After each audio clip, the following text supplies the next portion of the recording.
Welcome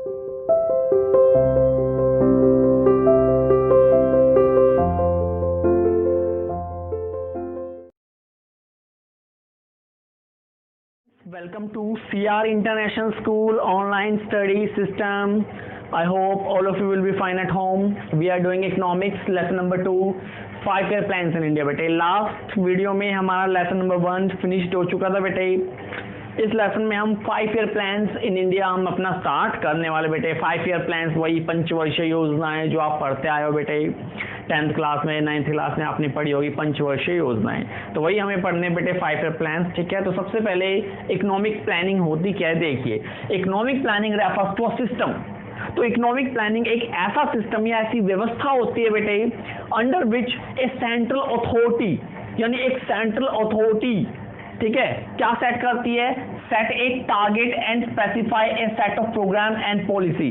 तो बेटे economic planning का मतलब एक ऐसे सिस्टम से होता है जिसमें एक जो हाई अथॉरिटी या सेंट्रल अथॉरिटी होते हैं बेटे, ठीक है, they set the target for specify plan and policies to achieve those target with the specific period of time. कि भाई एक गिवन टाइम पीरियड के अंदर हम अपने प्लान और पॉलिसी को और टारगेट्स को अचीव कर लें बेटे. ठीक है, देखिए जब इंडिया स्वतंत्र हुआ था 1947 में, तो ब्रिटिशर्स के द्वारा इंडिया का इतना ज्यादा एक्सप्लोटेशन हुआ था कि इंडिया एक दबी हुई कंट्री था बेटे, एक स्टैग्नेंट, एक बैकवर्ड कंट्री था. तो इंडिया को उठाने के लिए कुछ तो आपको करना पड़ता बेटे, तो इसलिए इकोनॉमिक प्लानिंग की गई. तो इकोनॉमिक प्लानिंग की गई, एक ऐसा सिस्टम बनाया गया जिसके अंडर बेटे टारगेट सेट किए गए. ठीक है, टारगेट सेट किए गए, ऑब्जेक्टिव सेट किए गए. उन टारगेट और ऑब्जेक्टिव को अचीव करने के लिए प्रोग्राम और पॉलिसीज को भी बेटे सेट किया गया. ठीक है, इकोनॉमिक प्लानिंग के अंदर होता क्या बेटे, हर कंट्री के पास जो रिसोर्स होते हैं बेटे वो लिमिटेड फॉर्म में होते हैं. हमने 11th क्लास में भी आपसे डिस्कस किया था कि always we have a limited resources. तो एक देश के पास बेटे जो रिसोर्स होते हैं वो लिमिटेड होते हैं, तो उन लिमिटेड रिसोर्सेज का रेशनल मैनेजमेंट या रेशनल यूटिलाइजेशन करना बड़ा जरूरी होता है बेटे. रेशनल का मतलब विवेकपूर्ण ढंग से किया गया, कहा गया. तो बेटे उन रिसोर्सेज को हमें विवेकपूर्ण ढंग से यूज करना पड़ता है, जिसके लिए इकोनॉमिक प्लान सेट किए जाते हैं, इकोनॉमिक प्लानिंग की जाती है. तो आप बता सकते हो इकोनॉमिक प्लानिंग जो होते हैं बेटे उसके अंदर टारगेट सेट किए जाते हैं, उन टारगेट को अचीव करने के लिए प्रोग्राम पॉलिसियां अपनाई जाती है बेटे. ठीक है, और रेशनल मैनेजमेंट ऑफ रिसोर्सेज यहां पर किया जाता है. आगे देखिए इकोनॉमिक प्लानिंग मींस, अब प्लानिंग कमीशन ने बेटे क्या डेफिनेशन दी इकोनॉमिक प्लानिंग की, ये देखिए. ये प्लानिंग कमीशन था ना जो 1950 में बना था बेटा, 1950 में बना था. उन्होंने क्या डेफिनेशन दी देखिए. Economic planning means utilisation of country's resources in different development activities in accordance with the national priorities. Priorities का मतलब बेटे प्राथमिकता, यानी देश की जो सर्वप्रथम प्राथमिकता है बेटे, उस प्राथमिकताओं को पूरा करने के लिए देश के नेचुरल रिसोर्सेज को यूज करना क्या कहलाता है, इकोनॉमिक प्लानिंग कहलाता है बेटे. तो ये थी आपकी, ठीक है, प्लानिंग कमीशन के द्वारा दी गई डेफिनेशन बेटे. प्लानिंग कमीशन जो था बेटे वो आपका 1950 में बना था. ठीक है, आपको बताया हुआ है कि भाई 1950 में बना था under the chairmanship of professor Mahalanobis. तो बेटे जो ये प्लानिंग कमीशन है ये प्रोफेसर महालानोबिस, ठीक है, महालानोबिस के चेयरमैनशिप के अंडर बना था. तो अगर आपसे पूछा जाए who is the chairman of planning commission, तो आप बोलोगे professor Mahalanobis was the chairmanship of Mahalanobis. ठीक है बेटे, और आज के समय आपको ध्यान रखने की जरूरत है बेटे, ठीक है, जो ये प्लानिंग कमीशन वो नीति आयोग बन चुका है. NITI नीति आयोग. नीति की फुल फॉर्म बेटे नेशनल इंस्टीट्यूशन, ठीक है, national institution for transforming India, national institution for transforming India.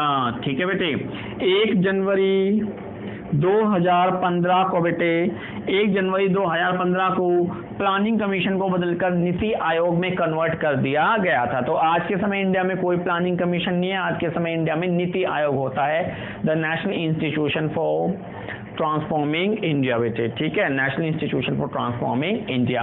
एक चीज वो ध्यान रखिए बेटे, ये बनाया गया तो चेयरमैनशिप के अंडर महालानोबिस के अंडर है, लेकिन अब इसका चेयरमैन जो होता है वो भारत का प्रधानमंत्री होता है. ठीक है, द PM ऑफ इंडिया. तो अगर आपसे पूछा जाए who is the chairman of NITI Aayog, तो फिलहाल कौन है बेटे, प्राइम मिनिस्टर नरेंद्र मोदी आपके कहलाएंगे the chairman of NITI Aayog. ठीक है, तो ये कुछ इन्फॉर्मेशन थी आपको जो दी गई बेटे. ठीक है, so economic planning means the utilisation of country's resources in different development activities according to the national priorities बेटे. 1950 में प्लानिंग कमीशन बना था बेटे. चेयरमैनशिप किसकी थी, under the chairmanship of professor Mahalanobis थे बेटे. ठीक है, 1 जनवरी 2015 को इसको बदल कर क्या रख दिया गया था था बेटे, ठीक है, नीति आयोग बनाकर रख दिया गया था बेटे, ठीक है। अब देखिए नीड फॉर प्लानिंग, हमें क्या जरूरत थी बेटे प्लानिंग की, what is the need for planning, second topic है आपका द नीड फॉर प्लानिंग बेटे। क्यों हमें जरूरत थी, बिकॉज हमें बिग पुश ऑफ इन्वेस्टमेंट और आउटपुट को जनरेट करने की जरूरत थी बेटे। ब्रिटिशर्स ने इंडिया का कॉलोनियल एक्सप्लॉयटेशन किया था, सबको पता है, उपनिवेशवाद के जरिए भारत को बर्बाद करने का कार्य ब्रिटिशर्स ने किया था बेटे। और ब्रिटिशर्स के चलते ही जो इंडिया था वो एक स्टैग्नेंट और बैकवर्ड कंट्री बनकर रह गया था, जहां आउटपुट लो था, इनकम लो थी बेटे, ठीक है, डिमांड लो थी, कुछ था ही नहीं बेटे। तो इंडिया एक ऐसा पिछड़ा हुआ देश था जिसे बिग पुश ऑफ इन्वेस्टमेंट की जरूरत थी, बिग आउटपुट जनरेट करने की जरूरत थी बेटे, जिसके लिए फिर हमने क्या किया, इकोनॉमिक प्लानिंग करनी स्टार्ट की। हमने अपने लिए टारगेट सेट किए बेटे, हमने छोटे छोटे टारगेट सेट करने शुरू किए, 5 ईयर प्लान हमने बनाने शुरू किए कि भाई हम पहले 5 साल अपनी प्रायोरिटी देखेंगे किसको दी जाए, फिर अगले 5 साल देखेंगे। तो इस तरह से हमने बेटे अपने लिए टारगेट सेट किए, देश ने अपने लिए टारगेट सेट किए, उन टारगेट को अचीव करने के लिए इकोनॉमिक प्लानिंग करनी शुरू कर दी। तो यही नीड थी बेटे इकोनॉमिक प्लानिंग करने की कि देश को बेटे बिग इन्वेस्टमेंट की जरूरत है, बड़ी इन्वेस्टमेंट की जाए जिससे कि देश का आउटपुट जनरेट हो, देश की इनकम जनरेट हो और देश का डेवलपमेंट हो सके बेटे। देखिए बेटे नेक्स्ट टॉपिक है आपका directive planning and comprehensive planning बेटे। अभी अभी मैंने बताया प्लानिंग क्या होता है, इकोनॉमिक प्लानिंग बेटे जिसमें सेट ऑफ टारगेट सेट किया जाता है, ठीक है, उन टारगेट को बेटे अचीव करने के लिए प्रोग्राम एंड पॉलिसी डिजाइन की जाती है। अब देखिए what is directive planning and comprehensive planning क्या होती है। देखिए directive planning refers to a system in which, तो बेटे डायरेक्टिव प्लानिंग ऐसी व्यवस्था होती है कि ऐसा सिस्टम होता है in which planning is introduced just to direct the forces of demand and supply बेटे, यानी जो गवर्नमेंट है वो केवल डिमांड एंड सप्लाई फोर्सेस को डायरेक्ट करने के लिए प्लानिंग करती है, बाकी सब कुछ खुला छोड़ देती है प्राइवेट सेक्टर के ऊपर बेटे, कुछ नहीं करती।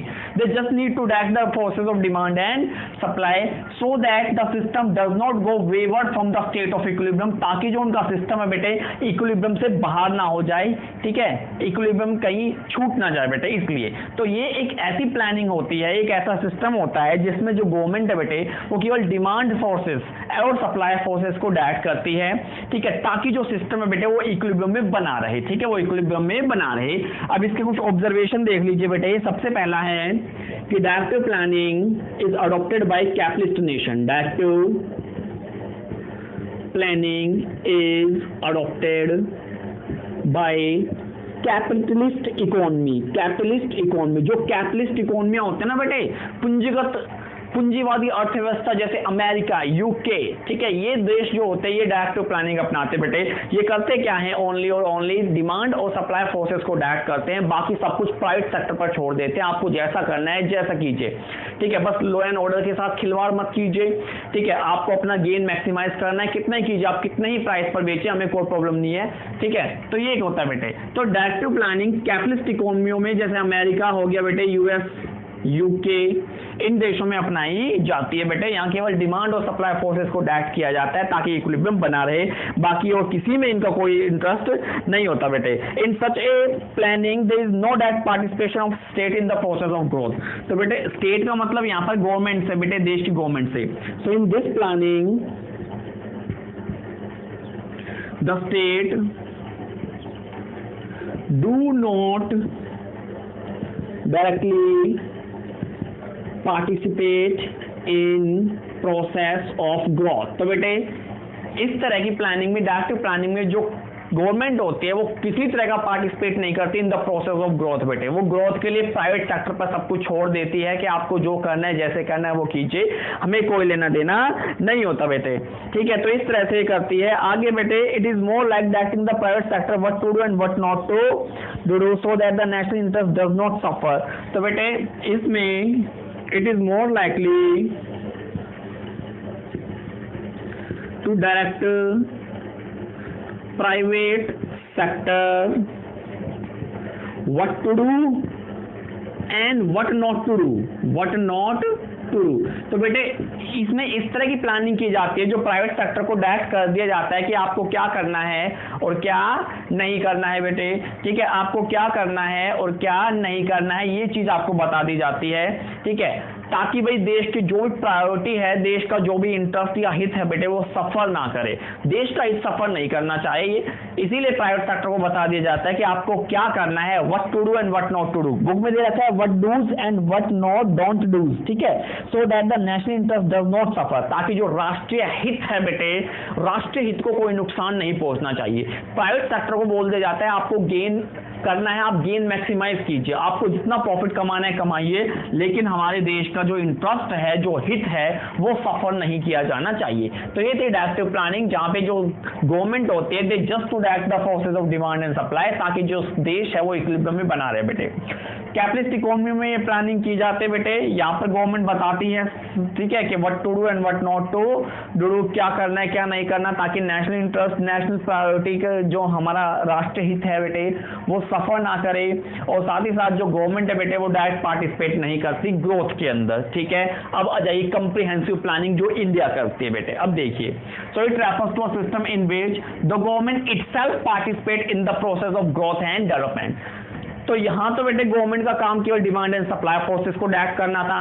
कंप्रिहेंसिव प्लानिंग में गवर्नमेंट का क्या काम है, ठीक है, the government directly participate in the process of growth and development, ठीक है। तो गवर्नमेंट बेटे यहाँ डायरेक्टली पार्टिसिपेट करती है इन the process of growth and development. Government खुद इन्वेस्टमेंट करते, खुद आउटपुट जनरेट करते बेटे, खुद सारे कार्य करती है। तो देखिए इसके एग्जांपल बेटे, सबसे पहले comprehensive planning is pursued in socialist and mixed economy. तो सबसे पहले तो ये सोशलिस्ट इकोनॉमियों में, ठीक है, यानी समाजवादी अर्थव्यवस्था और मिश्रित अर्थव्यवस्था में अपनाई जाती है। तो socialist economy and mixed economies.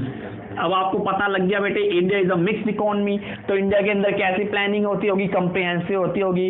America is a capitalist economy, America में कैसी होगी, डायरेक्टिव प्लानिंग होती होगी बेटे, ठीक है। तो इस तरह से तो सोशल इकोनॉमी और मिक्स्ड इकोनॉमी बेटे डायरेक्टिव प्लानिंग करती है। तो इन्होंने कहा हुआ है in case of mixed economy, ठीक है, in case of mixed economy both private and public sector को एग्जिस्ट एजेंट ऑफ ग्रोथ। तो उन्होंने कहा है जो मिक्स्ड इकोनॉमियां होती है ना, ठीक है, इसमें private sector as well as government sector both play the role of economic growth बेटे। तो इकोनॉमिक ग्रोथ दोनों का ही मकसद होता है। गवर्नमेंट भी इसकी तरफ देखती है कि भाई देश की ग्रोथ होनी चाहिए, और प्राइवेट सेक्टर भी देखते हैं कि भाई ग्रोथ होनी चाहिए, ठीक है। थर्ड पॉइंट है while individual gains are allowed to maximise. तो बेटे मिक्स्ड इकोनॉमी में इंडिविजुअल जो प्राइवेट सेक्टर है जितना ज्यादा कमाना चाहते हैं उन्हें कमाने दिया जाता है बेटे, their gains was to maximise. So individual are allowed to maximise their gains. तो बेटा उन्हें अलाउ किया जाता है कि वो अपना गेन, अपने लाभ को मैक्सिमाइज किए करें, ठीक है।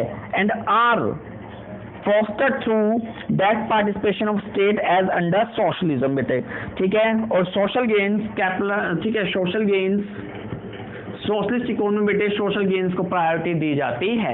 तो ये थे आपके डायरेक्टिव प्लानिंग और कंप्रिहेंसिव प्लानिंग। तो कंप्रिहेंसिव प्लानिंग बेटे ऐसी प्लानिंग होती है जिसमें जो देश की गवर्नमेंट होती है वो खुद डायरेक्ट पार्टिसिपेट करती है इन द प्रोसेस ऑफ ग्रोथ बेटे। कहाँ अपनाई जाती है, सोशल इकोनॉमी और मिक्स्ड इकोनॉमी अपनाई जाती है बेटे।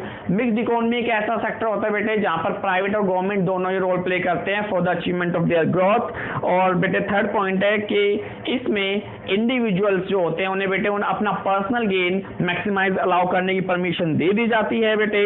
और सोशल गेन्स जो होता है बेटे वो अपनाया जाता है through the direct participation of the state या direct participation of the government बेटे।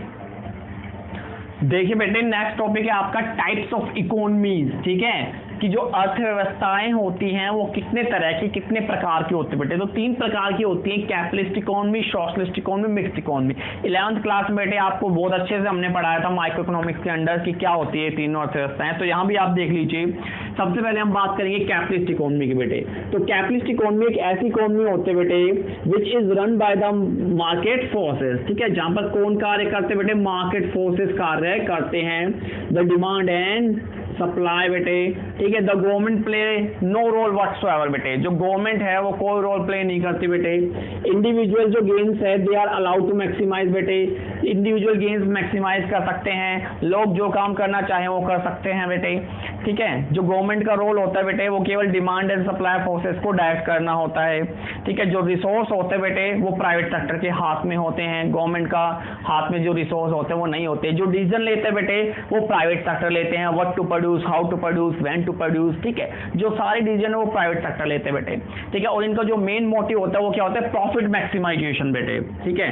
जो कैपिटलिस्ट इकोनॉमियां होते हैं बेटे उसका जो मेन मकसद है वो क्या होता है, प्रॉफिट मैक्सिमाइजेशन होता है। तो बता रखा है बेटे capitalist economy is defined as a economy in which the means of production are owned by individuals या प्राइवेट सेक्टर, कि जो रिसोर्सेस ऑफ प्रोडक्शन है वो कौन हैंडल करते हैं, प्राइवेट सेक्टर हैंडल करते हैं बेटे। वही सारे इकोनॉमिक डिसीजन लेते हैं जैसे कि what to produce, how to produce, for whom to produce बेटे, और उनका केवल एक ही मकसद होता है वो है प्रॉफिट मैक्सिमाइजेशन। सोशल वेलफेयर से इनका कोई लेना देना नहीं होता बेटे।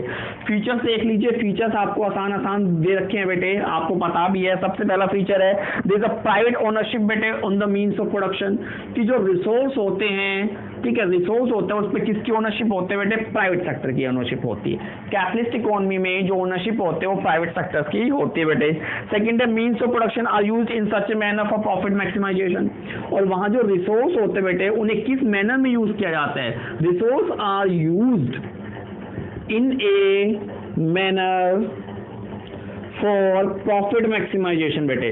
तो प्रॉफिट मैक्सिमाइज करने के लिए वहां रिसोर्सेज को यूज किया जाता है बेटे, और गवर्नमेंट का रोल सीमित रहता है, गवर्नमेंट रोल का रिस्ट्रिक्ट रहता है up to law and order and defence of a country, defence system of a country. तो बेटे ये कार्य होते हैं, ठीक है। तो कैपिटलिस्ट इकोनॉमी आपको पता लग गया where all the resources are handled by the private businesses, private ownership बेटे, जिनका गेन प्रॉफिट मैक्सिमाइजेशन होता है। सारे इकोनॉमिक डिसीजन प्राइवेट सेक्टर लेते हैं, what to produce, how to produce, when to produce. Feature आपको बेटे पता लग ही गया, ठीक है, कि जो सारे प्रोडक्शन है, मीन्स ऑफ प्रोडक्शन है, रिसोर्सेज हैं, प्राइवेट ओनरशिप के हाथ में रहते हैं, प्रॉफिट मैक्सिमाइजेशन उद्देश्य रहता है इनका। और जो गवर्नमेंट का रोल है बेटे वो सीमित है law and order and defence of a country तक बेटे। अब इसकी मेरिट्स दी हुई है बुक में, तो मेरिट्स आप देख लीजिए। The principal merit of this system is that it promote self interest. तो सबसे बड़ी मेरिट है कि सेल्फ इंटरेस्ट, खुद के हित को देखता है, सोसाइटी के हित को कोई लेना देना नहीं है बेटे। प्रॉफिट मैक्सिमाइज करना है, सोसाइटी जाए भाड़ में, मुझे अपना प्रॉफिट कमाना है, सोसाइटी का कोई लेना देना नहीं है बेटे। तो सेल्फ इंटरेस्ट यहाँ पर प्रायोरिटी दी जाती है, जिसके कारण जो प्रॉफिट होता है वो हाई होता है और जीडीपी ग्रोथ मैक्सिमाइज हो जाते बेटे। डीमेरिट्स देखिए, नुकसान, तो नुकसान सबसे बड़ा यही है बेटे कि यहाँ केवल एक इंडिविजुअल के हित को देखा जाता है, पूरी सोसाइटी के हित को इग्नोर कर दिया जाता है बेटे। मुझे अगर प्रॉफिट हो रहा है फैक्ट्री चलाने से तो मैं अपना प्रॉफिट देख रहा हूं, उस फैक्ट्री में से निकलने वाले धुएं से कितने लोगों का नुकसान हो रहा है मैं ये नहीं देख रहा बेटे, ठीक है। तो सबसे बड़ी खामी यही है कैपिटलिस्ट इकोनॉमी में बेटे, कि यहाँ केवल सेल्फ इंटरेस्ट या सेल्फ प्रॉफिट देखा जाता है। जो सोसाइटी का हित है, जिसे हम कलेक्टिव इंटरेस्ट बोलते हैं बेटे, सोसाइटी का जो आपसी हित होता है उसे कंप्लीटली इग्नोर कर दिया जाता है, जिसके कारण बेटे लोग सफर करते हैं और लोगों को बेटे नुकसान काफी पहुंचता है। सेकंड देखिए, सोशलिस्ट इकोनॉमी क्या होते हैं बेटे, समाजवादी अर्थव्यवस्था। समाजवादी अर्थव्यवस्था जहाँ सारा का सारा बेटे ओनरशिप किसकी होती है, गवर्नमेंट की। सारे के सारे जो रिसोर्स होते हैं वो कौन कंट्रोल करती है, गवर्नमेंट कंट्रोल करते बेटे, गवर्नमेंट के पास होते हैं वो सारे के सारे रिसोर्स। सारे डिसीजन कौन लेते बेटे, गवर्नमेंट लेती है। What to produce, how to produce, when to produce, कौन लेते डिसीजन, गवर्नमेंट लेते बेटे। और उनका उद्देश्य होता क्या है, केवल एक ही उनका उद्देश्य होता है, सोशल वेलफेयर बेटे, सोशल वेलफेयर, समाज की भलाई करना उनका मुख्य उद्देश्य होता है। तो फीचर्स बेटे बता रखे हैं कि means of production are collectively owned by the society as a whole. तो सारे के सारे जो ओनरशिप होते बेटे वो सोसाइटी के पास होते, यानी कि गवर्नमेंट के पास होते बेटे। Means of production are use in a social welfare manner. तो बेटे ये सोशल वेलफेयर, समाज की भलाई के लिए रिसोर्स को यूज करती हैं सोशलिस्ट इकोनॉमी बेटे। और कहा रखा है there is a direct participation of government in the process of production. जो प्रोसेस ऑफ ग्रोथ या प्रोसेस ऑफ प्रोडक्शन होती है उसमें डायरेक्ट पार्टिसिपेशन गवर्नमेंट का होता है, प्राइवेट सेक्टर का कोई रोल यहाँ पर बेटे नहीं होता। गवर्नमेंट ही यहाँ पर बेटे, ठीक है, लॉ एंड ऑर्डर को मेंटेन करती है और डिफेंस को मेंटेन करती है। तो सोशल इकोनॉमी में सारा काम गवर्नमेंट करती है, चाहे वो ग्रोथ का काम हो, लॉ एंड ऑर्डर का हो या डिफेंस का हो। रिसोर्स को मैनेज करती है, सोशल वेलफेयर मैक्सिमाइज करना इसका मुख्य उद्देश्य होता है बेटे। मेरिट इसकी यही है कि भाई सोशल इकोनॉमी को यहाँ प्रायोरिटी दी जाती है बेटे, इक्वालिटी, समानता यहाँ पर दी जाती है, सब लोग समान होते हैं बेटे। गवर्नमेंट सबसे सर्वश्रेष्ठ है, बाकी सब लोग समान है, ना कोई रिच है ना कोई पुअर है बेटे, ना कोई अमीर ना कोई गरीब, सब लोग एक समान है, इक्विटी आते बेटे। बेटे। डीमेरिट सही है भाई, जब आप सोसाइटी का भला देखते हो तो देश का भला बेटे, जो जीडीपी ग्रोथ इनकम होती है वो नहीं देखते बेटे। समाज की भलाई तो फ्री में ही की जाती है बेटे, उसके लिए रुपए नहीं देखे जाते। तो इसलिए जो जीडीपी ग्रोथ रेट होते हैं वो काफी स्लो रहती है इन देशों में बेटे, ठीक है, क्योंकि यहाँ समाज की भलाई के लिए डिसीजन लिए जाते हैं, ना कि प्रॉफिट कमाने के लिए। आगे मिक्स्ड इकोनॉमी बेटे, सोशलिस्ट प्लस कैपिटलिस्ट दोनों मिलाकर मिक्स्ड इकोनॉमी बनते बेटे। रिसोर्स कुछ सोसाइटी के हाथ में, यानी कुछ गवर्नमेंट के हाथ में, कुछ प्राइवेट सेक्टर के हाथ में। गवर्नमेंट अपना सोशल वेलफेयर करती है, प्राइवेट सेक्टर अपना इंडिविजुअल गेन मैक्सिमाइज करने की कोशिश करते बेटे। मिक्स्ड इकोनॉमी कहलाती है, जहां मीन्स ऑफ ओनरशिप बेटे private as well as government sector मिलकर एंजॉय करते हैं बेटे। फीचर बताया हुआ है कि भाई means of production are own both private as well as government sector बेटे। प्राइवेट सेक्टर अपना इंडिविजुअल गेन मैक्सिमाइज करने की कोशिश करते हैं, गवर्नमेंट बेटे सोसाइटी का भला करने की कोशिश करती है।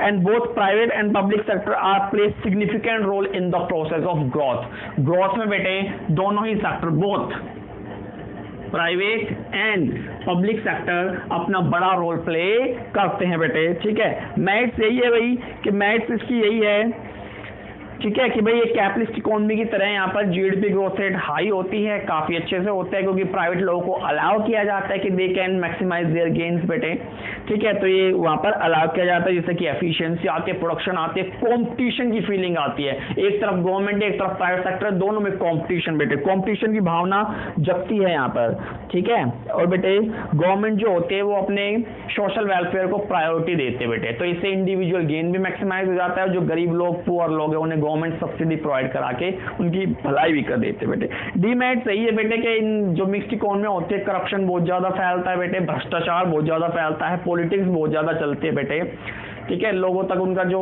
फायदा होता है वो पहुंच नहीं पाता बेटे, जीडीपी ग्रोथ रेट रुक जाती है, ब्लैक मनी अराइज होती है, एक ऐसा सिस्टम अराइज हो जाता है बेटे जिसमें कमियां ही कमियां हैं। मिक्स्ड इकोनॉमी में कमियां ही कमियां आपको देखने को मिलेगी बेटे, तो इसीलिए एफिशिएंसी गिर जाती है बेटे, करप्शन आपका आ जाता है बेटे, ठीक है। और प्राइवेटाइजेशन होने से बेटे, ठीक है, जो लोग हैं उनका नुकसान होता है, डिमांड और सप्लाई फोर्सेस सारे बिगड़ जाते हैं बेटे। तो ये थी आपकी mixed economy. Thank you very much बेटे।